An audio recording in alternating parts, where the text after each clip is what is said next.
Hazrat Amar bin అబసా రదియల్లాహు తఆలా అన్హు గారి కథనం.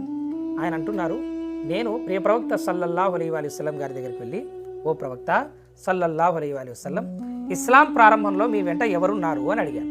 అంటే ప్రవక్త గారు అన్నారు, ఒక స్వతంత్రుడు అంటే అబూబకర్ రదియల్లాహు తఆలా అన్హు గారు, ఒక బానిస అంటే హజరత్ బిలాల్ అన్నారు. దాని తర్వాత నేను అడిగాను, ఓ ప్రవక్త ఇస్లాం అంటే ఏమిటి, ఇస్లాం గుర్తు ఏమిటి, మన దగ్గర ఇస్లాం ఉందనడానికి అని చెప్పేసి అడిగాను.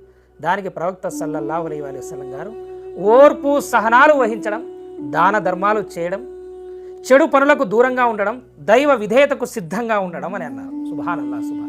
ఇస్లాం నీ దగ్గర ఉందంటే, నీ దగ్గర ఇస్లాం నీ లోపల ఉంది, నీ మనసులో ఉంది, నీ ఆచరణలో ఉంది అనే దానికి నిదర్శనం ఏమంటే, నీ దగ్గర ఓర్పు సహనాలు ఉండాలి, నీ దగ్గర దాన ధర్మాలు చేసేటువంటి గుణం ఉండాలి, చెడు పనులకు దూరంగా ఉండాలి, మరియు అల్లా విధేయతకు సిద్ధంగా ఉండాలి. అప్పుడు నీ దగ్గర ఇస్లాం ఉంది అని, ఇది నీ గుర్తు ఇస్లాం ఉందని. అంతే తప్ప నేను పేరు